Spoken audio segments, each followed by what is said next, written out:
Carlos Castaneda's A Separate Reality, Part 2, The Task of Seeing, Chapter 16. We arrived in the same valley in the late afternoon of December 15th, 1969. Don Juan mentioned repeatedly as we moved through the shrubs that directions or points of orientation were of crucial importance in the endeavor I was going to undertake. You must determine the right direction immediately upon arriving at the top of a hill, Don Juan said.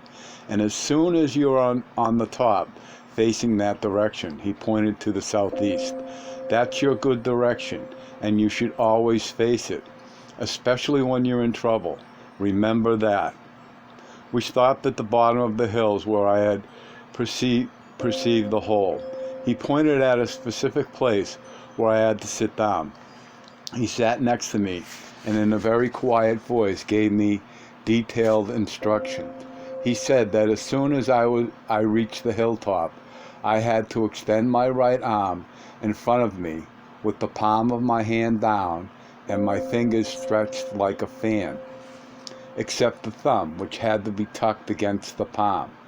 Next, I had to turn my head to the north and fold my arm over my chest, pointing my hand also to the north.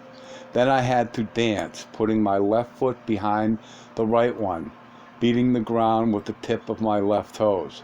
He said that when I felt a warmth coming up my left leg, I had to begin sweeping my arm slowly from north to south, then to north again. The spot over which the palm of your hand feels warm as you sweep your arm is the place where you must sit, and it is also the direction in which you must look, he said. If the spot is toward the east, or if it is in that direction, he pointed to the southeast again, the results will be excellent. If the spot where your hand gets warm is toward the north, you will take a bad beating, but you may turn the tide in your favor. If the spot is toward the south, you will have a hard fight. You will need to sweep your arm up to 4 times at first, but as you become more familiar with the movement, you will need only one single sweep to know whether or not your hand is going to get warm. Once you establish a spot where your hand gets warm, sit there. That is your first point. If you are facing the south or the north, you have to make up your mind whether you feel strong enough to stay. If you have doubts about yourself, get up and leave. There is no need to stay if you are not confident.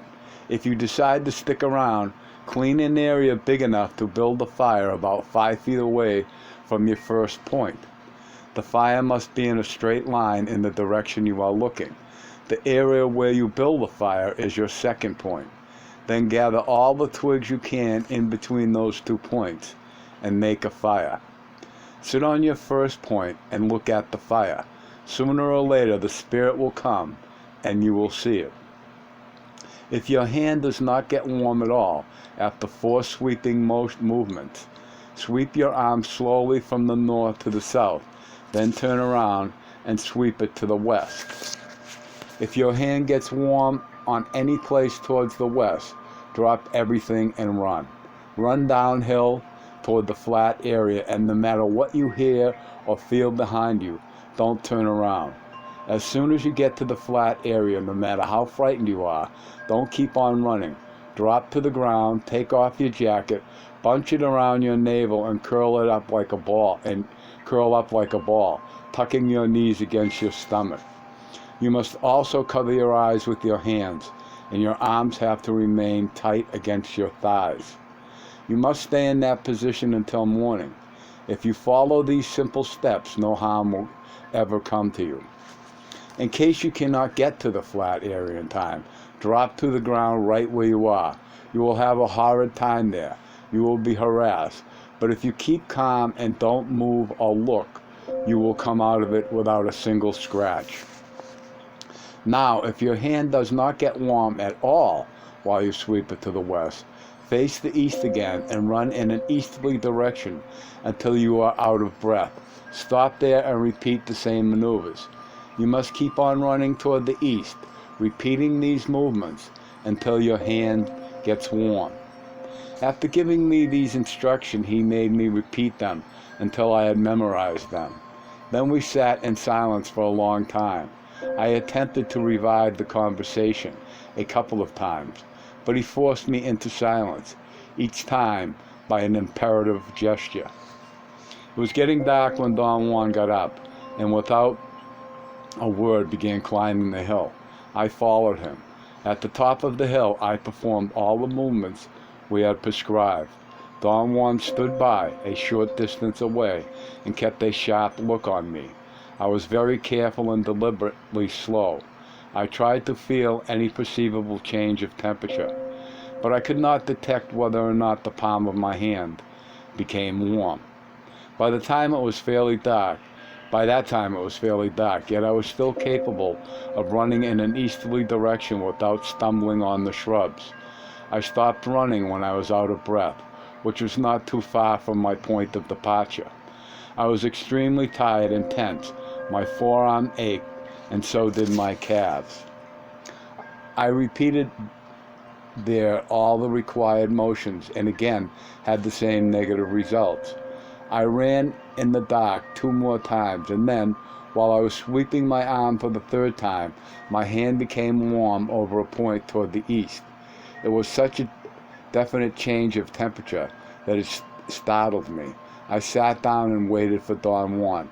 I told him I had detected a change in temperature in my hand, and he told me to proceed, and I picked all the dried brush I could find and started a fire.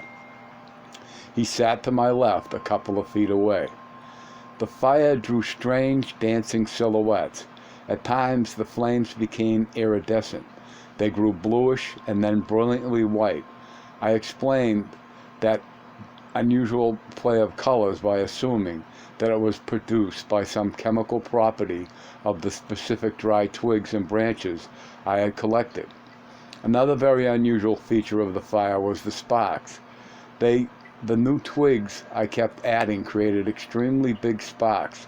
I thought they were like tennis balls that seemed to explode in midair. I stared at the fire fixedly, the way I believed Don Juan had recommended, and I became dizzy. He handed me his water gourd and signaled me to drink. The water relaxed me and gave me a delightful feeling of freshness. Don Juan leaned over and whispered in my ear that I did not have to stare at the flames, that I should only watch in the direction of the fire. I became very cold and clammy after watching for almost an hour. At a moment when I was about to lean over and pick up a twig, something like a moth or a spot in my retina swept across from right to left between myself and the fire. I immediately recoiled, and I looked at Don Juan, and he signaled me with a movement of his chin to look back at the flames. A moment later, the same shadow swept across in the opposite direction. Don Juan got up hurriedly and began piling loose dirt on top of the burning twigs until he had completely extinguished the flames. He executed the maneuver of putting out the fire with tremendous speed. By the time I moved to help him, he had finished. He stomped on the dirt on top of the smoldering twigs, and then he dragged me downhill out of the valley. We walked very fast without turning his head back, and he did not allow me to talk at all. When we got to my car hours later, I asked him what was the thing I had seen. He shook his head imperatively and we drove in complete silence. I went directly inside when we arrived at his house in the early morning, and again he hushed me up when I tried to talk.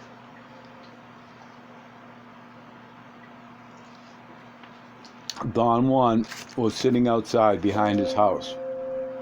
He seemed to have been waiting for me to wake up, because he started talking as I came out of the house.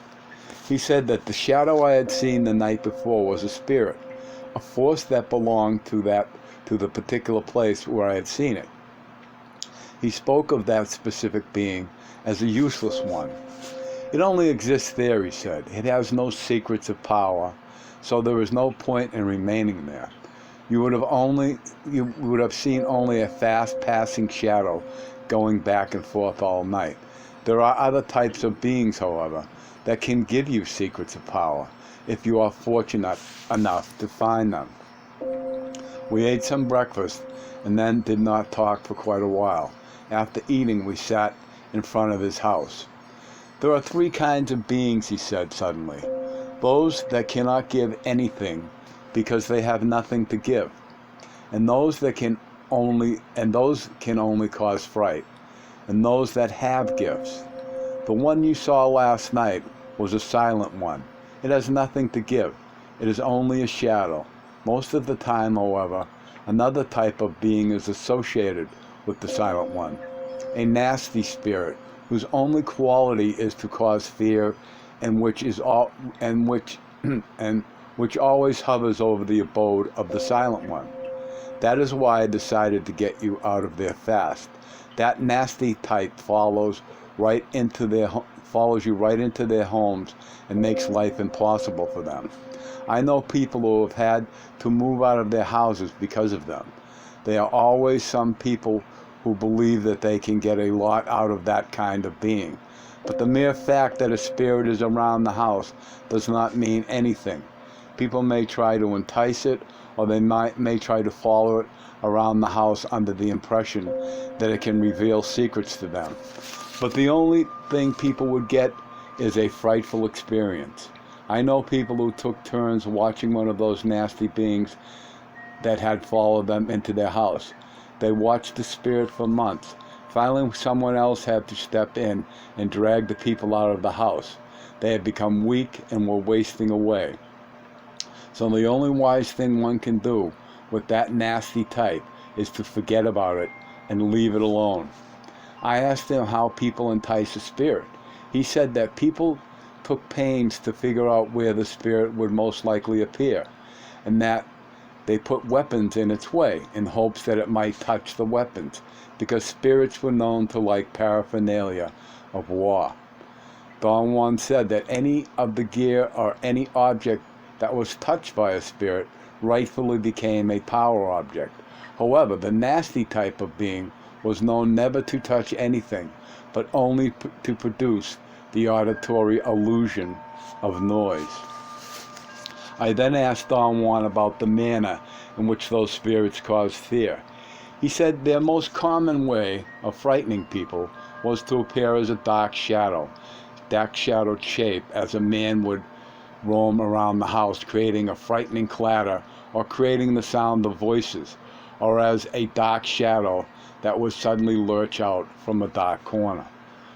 Don Juan said that the third type of spirit was a true ally, a giver of secrets.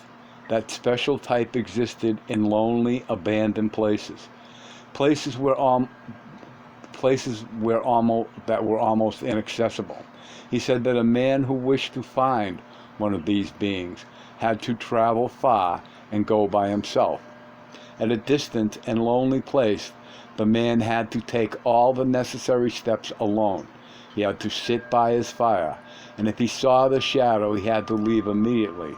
He had to remain, however, if he encountered other conditions, such as a strong wind that would kill his fire and would keep him from kindling it again during 4 attempts, or if a branch broke from a nearby tree. The branch really had to break, and the man had to make sure that it was not merely the sound of a branch breaking off.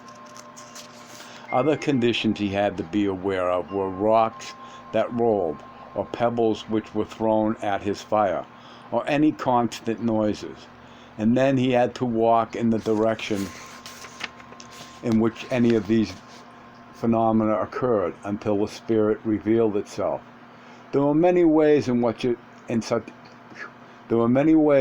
such a being put a warrior to test. It might suddenly leap in front of him in the most horrendous appearance, or it might grab the man from the back and not turn him loose and keep him pinned down for hours.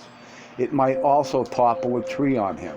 Don Juan said that those were truly dangerous forces, and that although they could not kill a man hand to hand, they could cause his death by fright or by actually letting objects fall on him, or by appearing suddenly and causing him to stumble, lose his footing, and go over a precipice.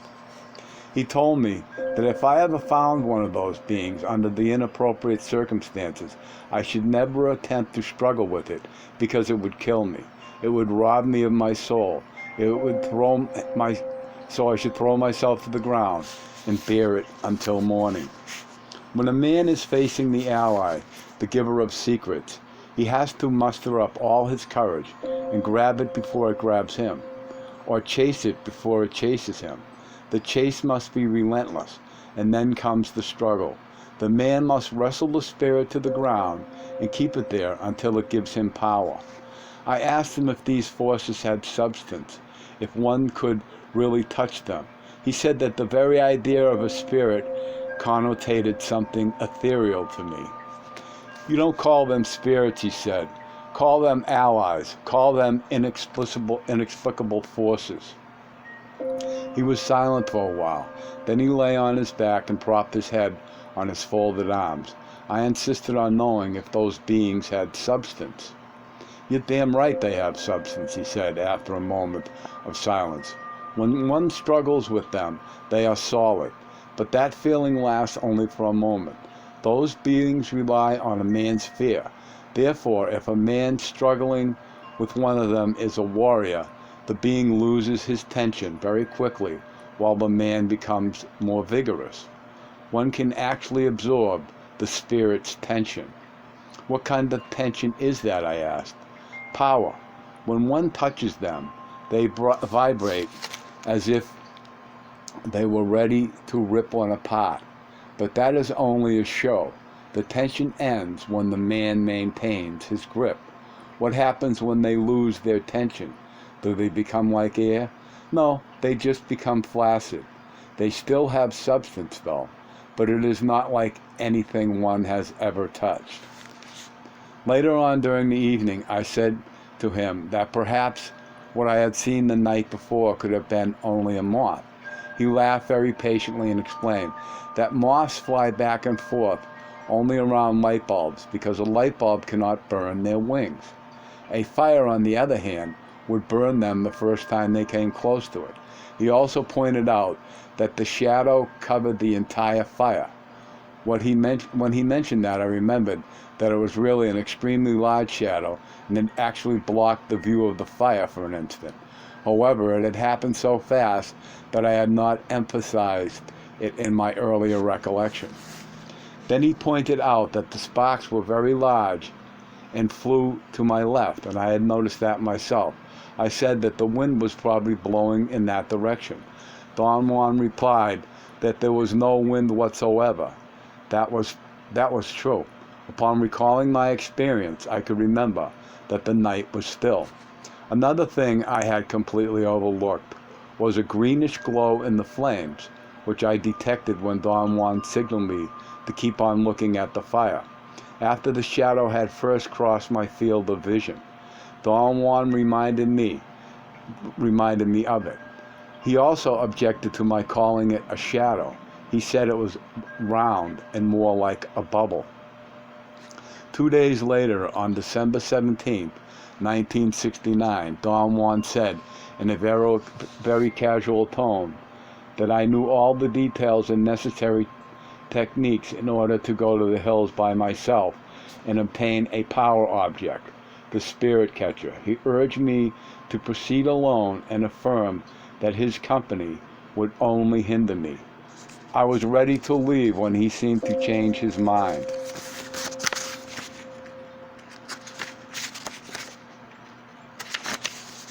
You're not strong enough, he said. I'll go with you to the bottom of the hills. When we were at the small valley where I had seen the ally, he examined from a distance the formation in the terrain that I had called a hole in the hills. He said that we had to go still further south into the distant mountains. The abode of the ally was at the furthermost point where we could see through the hole.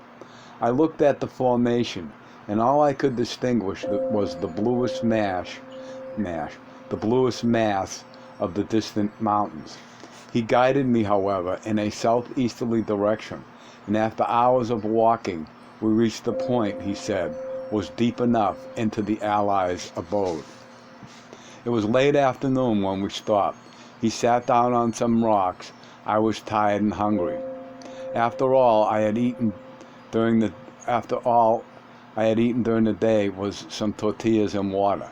Don Juan stood up all of a sudden, looked at the sky, and told me in a commanding tone to take off in the direction that was best for me, and to be sure I could remember the spot where we were at that moment so I could return there whenever I was through. He said in a reassuring tone that he would be waiting for me if it took me forever. I asked apprehensively if he believed that the affair of getting a spirit catcher was going to take me a long time. Who knows, he said, smiling mysteriously. I walked away towards the southeast, turning around a couple of times to look at Don Juan. He was walking very slowly in the opposite direction. I climbed to the top of a large hill and looked at Don Juan once again. He was a good 200 yards away. He did not turn to look at me. I ran downhill into a small bowl-like depression between the hills, and suddenly I found myself alone. I sat down for a moment and began to wonder if what I was doing there. I felt ludicrous, looking for a spirit catcher. I ran back up the top of the hill to have a better view of Don Juan, but I could not see him anywhere. I ran downhill in the direction I had last seen him. I wanted to call off the whole affair and go home. I felt quite stupid and tired. Don Juan, I yelled over and over. He was nowhere in sight. I again ran to the top of another steep hill. I could not see him from there either. I ran quite a way looking for him, but he had disappeared. I retraced my steps and went back to the original place where he had left me. I had the absurd certainty I was going to find him sitting there, laughing at my inconsistencies. "What in the hell have I gotten into?" I said loudly. I knew then that there was no way to stop whatever whatever I was doing there. I really did not know how to go back to my car. Don Juan had changed directions various times, and the general orientation of the 4 cardinal points was not enough. I was afraid of getting lost in the mountains. I sat down for the first time in my life. I had the strange feeling that there never really was a way to revert back to an original point of departure. Don Juan had said that I always insisted on starting at a point I called the beginning, when in effect the beginning did not exist, and that there in the middle of those mountains I felt I understood what he meant. It was as if the point of departure had always been myself. It was as if Don Juan had never really been there, and when I looked for him, he became what he really was, a fleeting image that vanished over a hill. I heard the soft rustle of leaves, and a strange fragrance enveloped me. I felt the wind as a pressure on my ears, like a shy buzzing. The sun was about to reach the compact clouds over the horizon that looked like a solidly tinted orange band, when it disappeared behind a heavy blanket of lower clouds. It appeared again a moment later, like a crimson ball floating in the midst. It seemed to struggle for a while to get into a patch of blue sky, but it was as if the clouds would not give the sun time. Then the orange band and the dark silhouette of the mountains seemed to swallow it up. I lay down on my back. The world around me was so still, so serene at the same time, so alien. I felt overwhelmed. I did not want to weep, but tears rolled down easily. I remained in that position for hours. I was almost unable to get up. The rocks under me were hard, and right where I had lain down there was scarcely any vegetation, in contrast to the lush green bushes all around, from where I could see a fringe of tall trees on the eastern hills. Finally, it got fairly dark. I felt better. In fact, I felt almost happy. For me, the semi-darkness was more nurturing and protective than the hard daylight. I stood up, climbed to the top of a small hill, and began repeating the motions Don Juan had taught me. I ran toward the east 7 times. Then I noticed a change of temperature in my hand. I built a fire and set a careful watch, as Don Juan had recommended, observing every detail. Hours went by, and I began to feel very tired and cold. I had gathered quite a pile of dry twigs. I fed the fire and moved closer to it. The vigil was so strenuous and so intense that it exhausted me. I began to nod. I fell asleep twice and woke up only when my head bobbed to one side. I was so sleepy that I could not watch the fire anymore. I drank some water and even sprinkled some on my face to keep awake. I succeeded in fighting my sleepiness only for brief moments. I had somehow become despondent and irritable.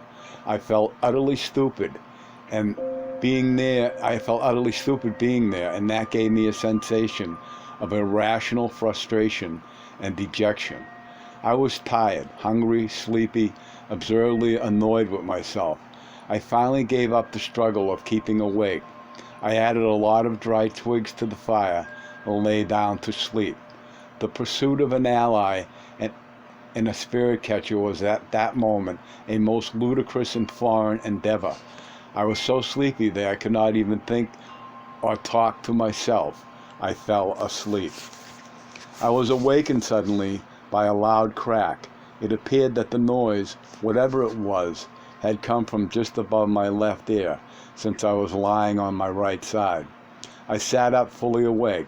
My left ear buzzed and was deafened by the proximity of the force of the sound. I must have been asleep for only a short while, judging by the amount of dry twigs which were still burning in the fire. I could not hear any other noises, but I remained alert and kept on feeding the fire. The thought crossed my mind that perhaps what woke me up was a gunshot. Perhaps someone was around watching me, taking shots at me. The thought became very anguishing and created an avalanche of rational fears. I was sure that someone owned that land, and if that was so, they might take me for a thief and kill me, or they might kill me to rob me, not knowing that I had nothing with me. I experienced a moment of terrible concern over my safety. I felt the tension of in my shoulders and my neck, and I moved my head up and down. The bones on the back of my neck made a cracking sound. I still kept looking into the fire, but I did not see anything unusual, nor did I hear any noises. After a while, I relaxed quite a bit, and it occurred to me that perhaps Don Juan was at the bottom of all this. I rapidly became convinced that it was so. The thought made me laugh. I had another avalanche of rational conclusions. Happy conclusions this time. I thought that Don Juan must have suspected that I was going to change my mind about staying in the mountains, or he must have seen me running after him and taking cover in a concealed cave or behind a bush. Then he had followed me and noticed I had fallen asleep and wakened me up by cracking branches near my ear.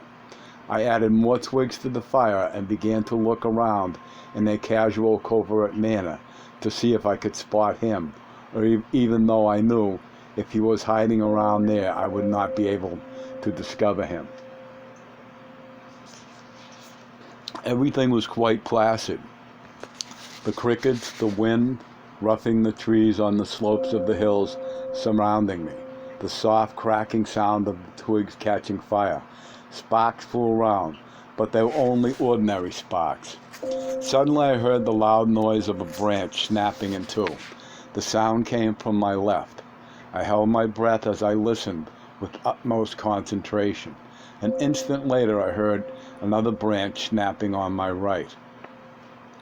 Then I heard the faint faraway sound of snapping branches, as if someone was stepping on them and making them crack. The sounds were rich and full. They had a lusty quality. They also seemed to be getting closer to where I was. I had a very slow reaction and did not know whether to listen or to stand up. I was deliberating what to do when all of a sudden the sound of snapping branches happened all around me.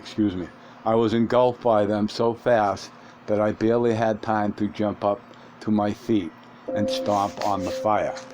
I began to run downhill in the darkness.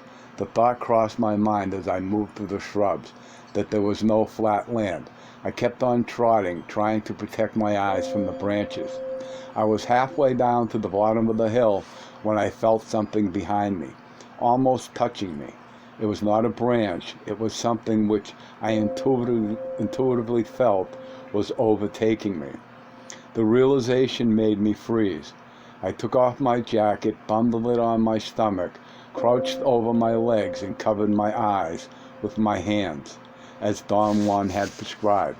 I kept in that position for a short while, and then I realized that everything around me was dead still. There was no sounds of any kind. I became extraordinarily alarmed. The muscles of my stomach contracted and shivered spasmodically. Then I heard another cracking sound. It seemed to have occurred far away, but it was extremely clear and distinct. It happened once more, closer to me. There was an interval of quietness, and then something exploded just above my head. The suddenness of the noise made me jump involuntarily, and I nearly rolled over on my side. It was definitely the sound of a branch being snapped in two. The sound happened so close that I heard the rustling of the branch leaves as if it was being cracked.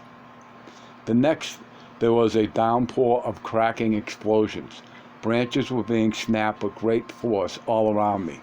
The incongruous thing at that point was my reaction to the whole phenomenon. Instead of being terrified, I was laughing. I sincerely thought that I had hit upon the cause of all that was happening. I was convinced that Don Juan was tricking me again. A series of logical conclusions cemented my confidence. I felt elated.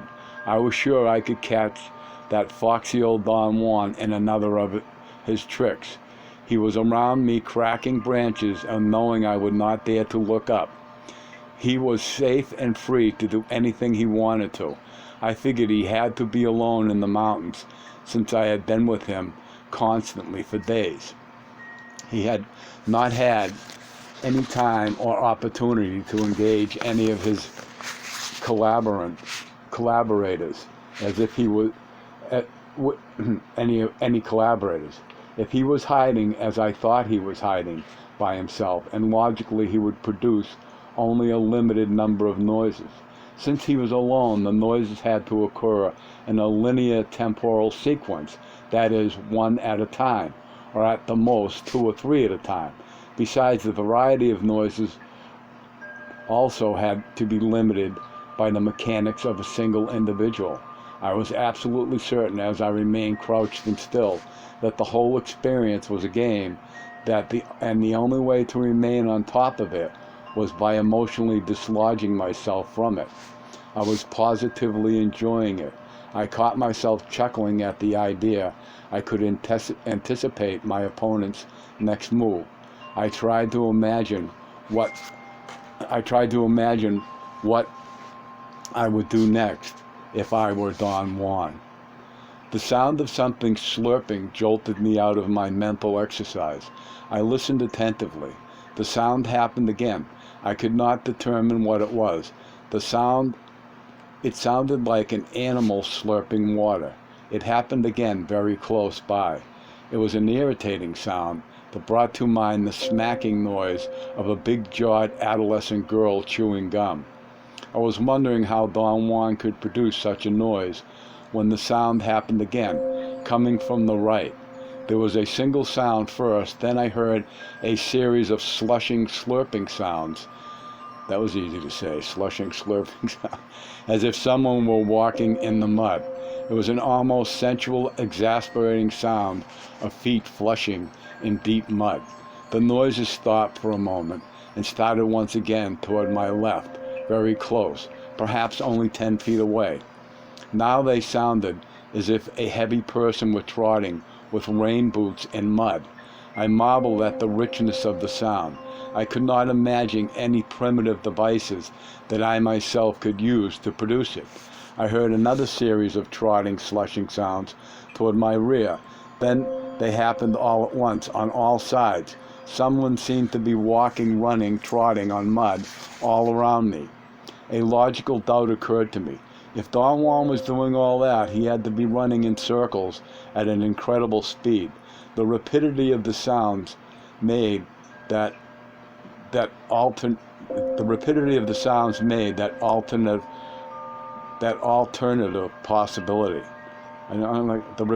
sounds made that alternative possibility. Then I thought that Don Juan must have confederates after all. I wanted to involve myself in speculation as to who his accomplices could be, but the intensity of the noises took all my concentration. I really could not think clearly, yet I was not afraid. I was perhaps only dumbfounded by the strange quality of sounds. The slushing actually vibrated. In fact, the peculiar vibration seemed to be directed at my stomach, or perhaps I perceived their vibrations with the lower part of my abdomen. That realization brought an instantaneous loss of my sense of objectivity and aloofness. The sounds were attacking my stomach. The question occurred to me, what if it was not Don Juan? I panicked. I tensed my abdominal muscles and tucked my thighs hard against the bundle of my jacket.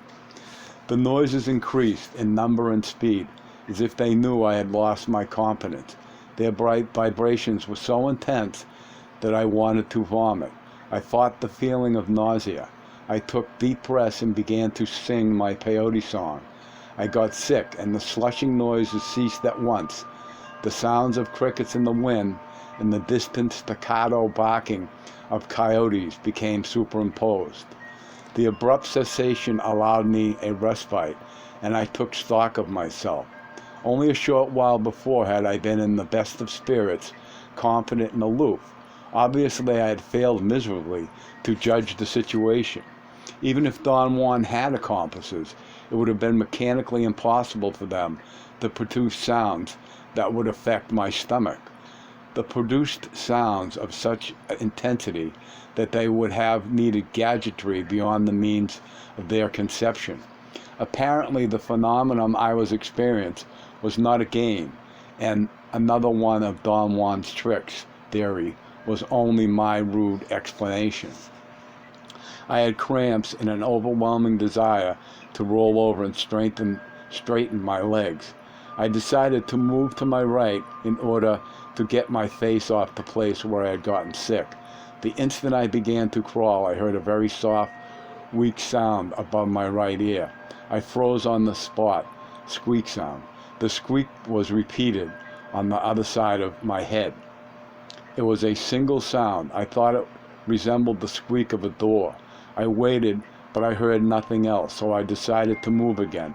No sooner had I started to inch my head to the right when I was nearly forced to jump. A flood of squeaking engulfed me at once. They were like the squeaks of doors. At other times, they were like the squeaks of rats or guinea pigs. They were not loud or intense, but very soft and insidious. They produced agonizing spasms of nausea in me. They stopped me as I had begun, diminishing gradually until I could hear only one or two of them at a time. I then heard something like wings of a big bird sweeping over the tops of the bushes. It seemed to be flying in circles over my head. The soft squeaks began to increase again, and so did the flapping wings.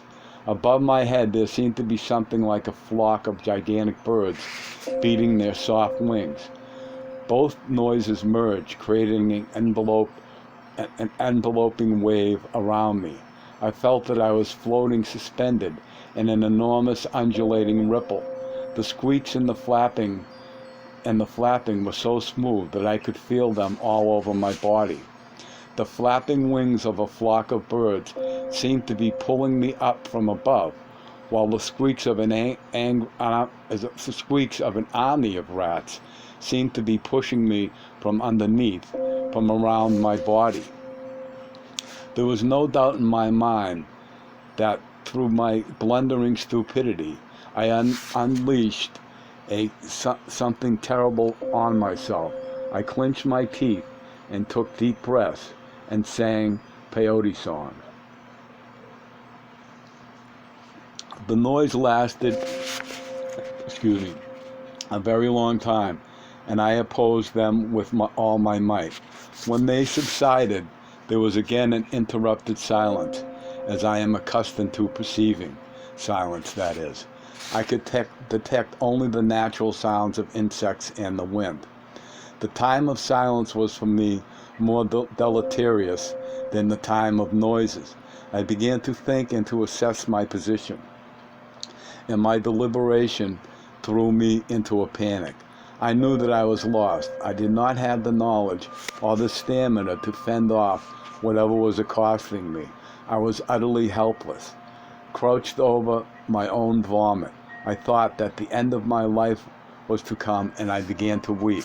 I wanted to think about my life, but I did not know where to start. Nothing of what I had done in my life was really worthy of the last ultimate emphasis, so I had nothing to think about. That was an exquisite realization. I had changed since the last time I had experienced a similar fright. This time I was more empty. I had less personal feelings to carry along. I asked myself what a warrior would do in that situation, and I arrived at various conclusions. There was something about my umbilical region that was uniquely important, and there was something unearthly about the sounds. They were aiming at my stomach, and the idea that Don Juan was tricking me was utterly untenable. The muscles of my stomach were very tight, although I did not have cramps any longer. I kept on singing and breathing, and I felt a soothing warmth inundating my entire body. It had become clear to me that I was going to survive if I proceeded in terms of Don Juan's teachings. I repeated his instructions in my mind. I remembered the exact point where the sun had disappeared over the mountains in relation to the hill where I was and to the place where I had crouched.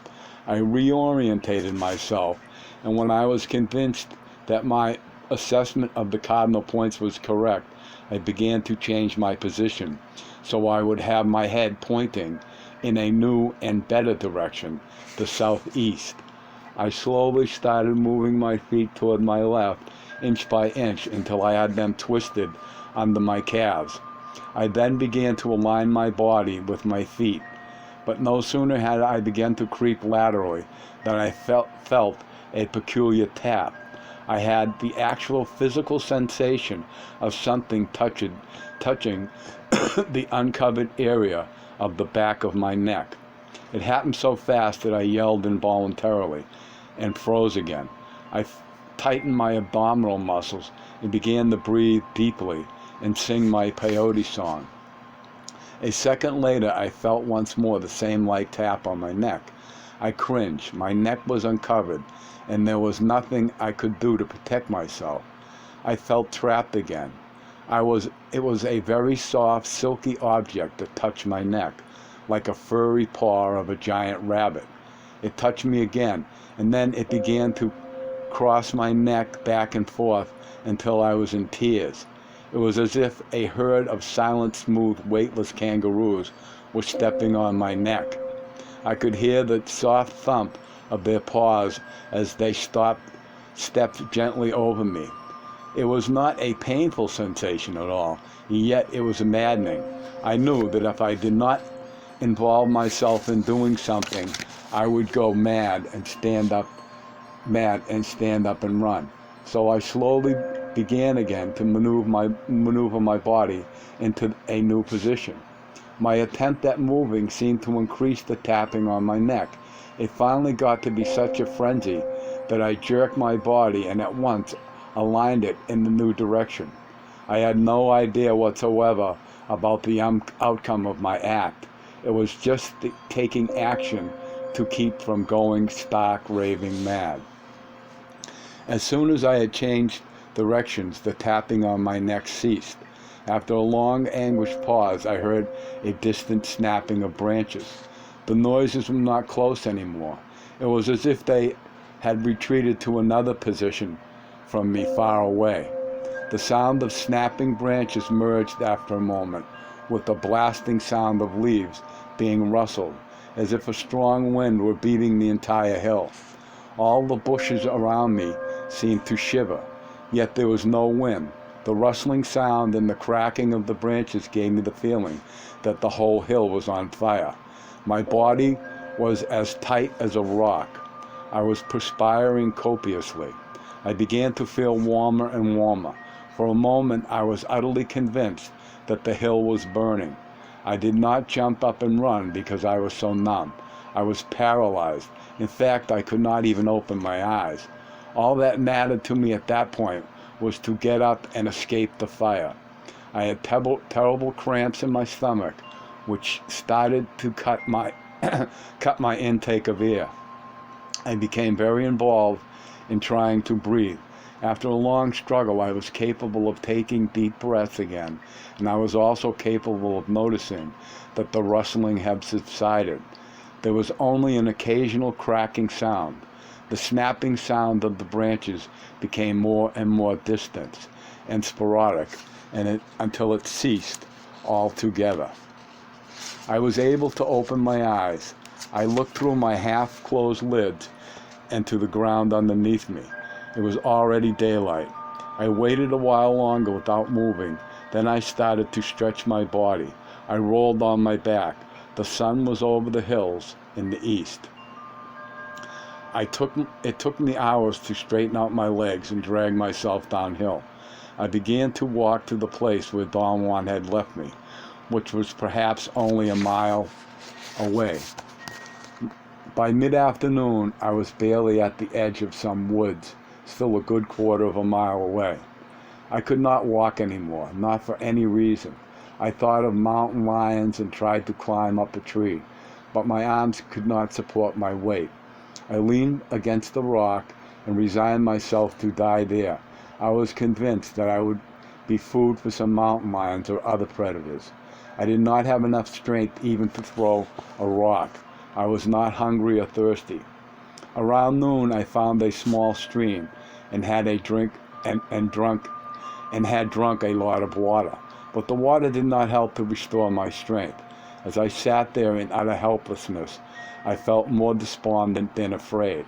I was so tired that I did not care about my fate, and I fell asleep. I woke up when something shook me. Don Juan was leaning over me. He helped me sit up and gave me water and some gruel. He laughed and said that I looked wretched. I tried to tell him what had happened, but he hushed me up and said that I had missed my mark and that the place where I was supposed to meet him was about 100 yards away. Then he half carried me downhill. He said he was taking me to a large stream that was going to wash me there. On the way, he plugged my ears with some leaves he had in his pouch. Then he blindfolded me, putting one leaf over each eye and securing them both with a piece of cloth. He made me take off my clothes and told me to place my hands over my eyes and ears to make sure I did not see or hear anything. Don Juan rubbed my entire body with leaves, then dumped me in the river. I felt it was a large river. It was deep. I was standing. I could not touch the bottom. Don Juan was holding me by my right elbow. At first I did not feel the coldness of the water, but little by little I began to feel chilled, and then the cold became intolerable. Don Juan pulled me out and dried me with some leaves that had a peculiar scent. I put on my clothes and he led me away. We walked a good distance before he took the leaves off my ears and my eyes. Don Juan asked me if I felt strong enough to walk back to my car. The weird thing was, I felt very strong. I even ran up the side of a steep hill to prove it. On the way to my car, I stayed very close to Don Juan. I stumbled scores of times and he laughed. I noticed that his laughter was especially invigorating, and it became the focal point of my replenishing. The more he laughed, the better I felt. The next day I narrated to Don Juan the sequence of events from the time he left me. He laughed all the way through my account, especially when I told him I had thought it was one of his tricks. "You always think you're being tricked," he said. "You trust yourself too much. You act like you know all the answers. You know nothing, my little friend. Nothing."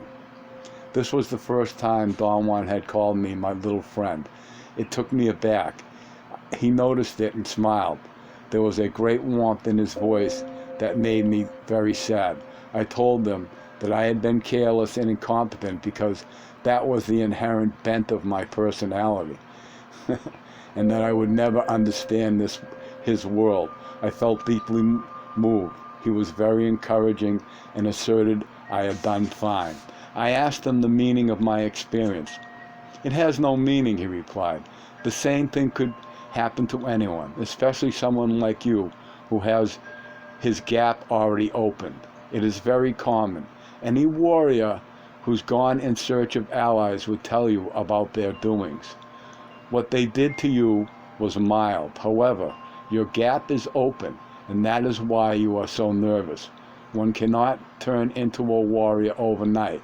Now you must go home and don't return until you're healed and your gap is closed." End of chapter.